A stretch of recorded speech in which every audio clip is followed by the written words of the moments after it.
Olá, como estão? Espero que bem. Cenário diferente, câmera trêmula, mas o importante são as ideias. Vou achar aqui o ar-condicionado para não fazer tanto barulho. Bem, eu acredito que todo mundo está cansado, né? Já cansou de ver o barraco protagonizado, criado, inventado pelo Alan dos Santos, com o Renato 38.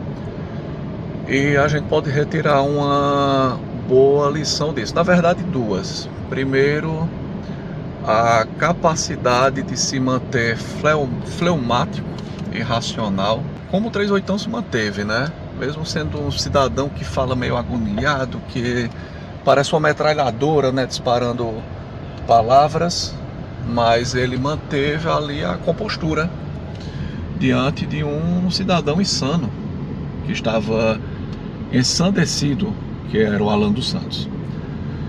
Essa é a primeira lição. A segunda, eu creio, é a lição de idolatria. Não tem idolatria por políticos, tem idolatria por Deus. Por Deus, Jesus Cristo, nosso Senhor, e pelo Espírito Santo. Mas não tenha por político algum, porque você percebe que toda aquela loucura do Alan dos Santos se deve em razão de idolatria por um homem, pelo Bozo, pelo Bolsonaro. Aliás, eu fui eleitor do Bolsonaro por 2 vezes.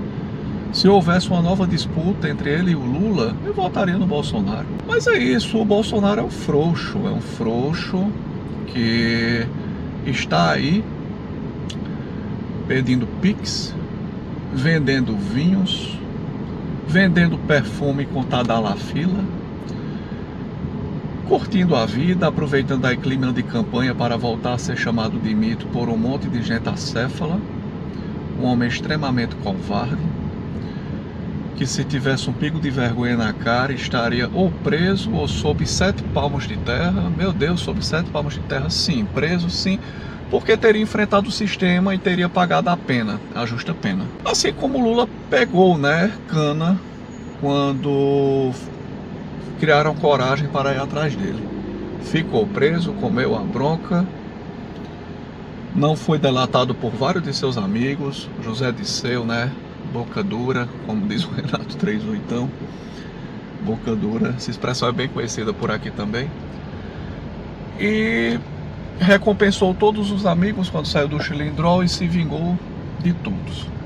O Bolsonaro começou o mandato com o rabo entre as pernas. Tudo começou naquela nomeação do Ramage para a Polícia Federal, onde ele não ousou peitar o Supremo Tribunal Federal. Todo mundo esperava dele um presidente que fosse peitar o sistema, né? Não, minha determinação aqui é constitucional, não há nada de inconstitucional. Eu também exerço um controle de constitucionalidade dos meus atos e a gente vai pro pau. Vocês começaram a puxar a corda de um lado, eu vou puxar de outra. Então, muita gente acredita, né? Eu tenho um colega que acredita que o Bolsonaro voltará a ser elegível. Não, ele não vai, ele não quer. Porque a vida dele é mais cômoda. Ele está em liberdade, ele está curtindo a vida, vendendo perfumes, não está mais se envolvendo diretamente com a política, ou seja, não levará fumo de Ministério Público, de Judiciário, de grande mídia. Ou seja, ele ficará incógnito, meio que incógnito, né? Blindado, porque não é o agente político mais relevante que está no páreo ali para dividir nada.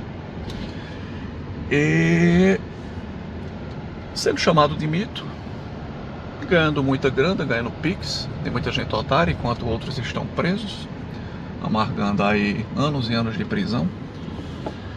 Esses dias aqui no sul do estado onde eu vim morar, um cidadão foi preso ontem, um barbeiro, porque foi condenado a mais de 11 anos de Chilindró pelo Xandão. E a polícia fez um show midiático na prisão dele. Um coitado de um barbeiro que não oferece perigo para ninguém foi mostrado nas fotografias igual a um grande narcotraficante. Curiosamente, na mesma semana em que ele foi preso, aqui para você ver como funciona a coisa, né?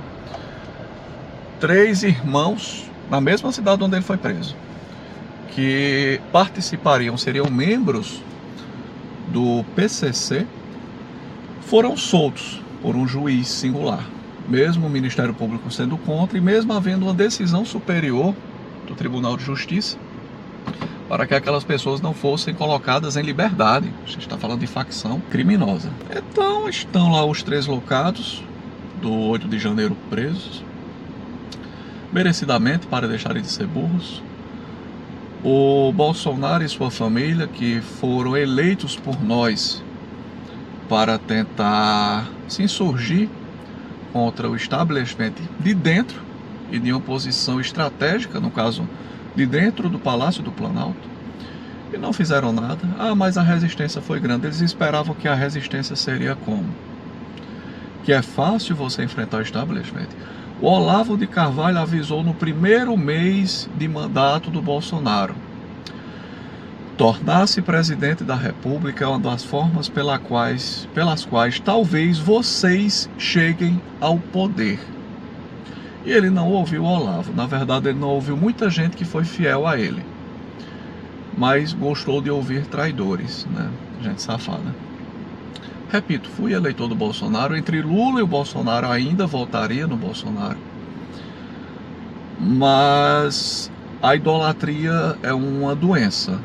Quando você observa aquele destempero, aquela insanidade do Alan dos Santos com o 38, você percebe como a idolatria é perigosa.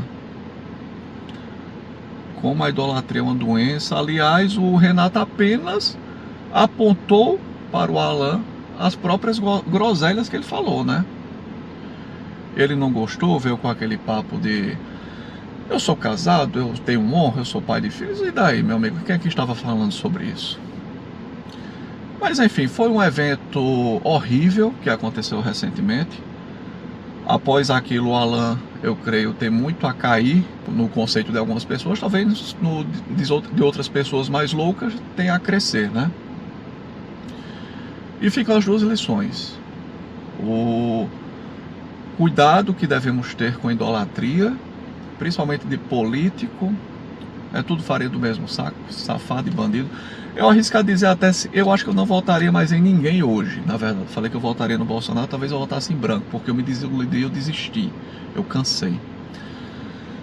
E a segunda lição, que é manter uma postura digna. E como um professor meu, um ex-professor falecido, era padre, foi meu professor de introdução ao direito. Ele me falava muito isso: manter uma postura fleumática. E você viu como o Renato, mesmo sendo aquele cara tão loucão, né, na forma de falar, ele conseguiu manter. Então são 2 grandes lições que a gente pode tirar daquela discussão entre o Renato e o Alan dos Santos. Aquela discussão vergonhosa, né? Eu fiquei com vergonha alheia do Alan dos Santos. É isso. Vou ficando por aqui. Foi interessante para mudar o cenário, né? Pelo menos. Eu gravo sempre dentro do quarto, na varanda. E senti vontade de gravar isso aqui agora, porque há alguns minutos eu tinha ouvido o trecho lá do podcast entre eles e não consegui me segurar. Tinha que falar alguma coisa. Grande abraço para vocês. Até a próxima e tudo de bom.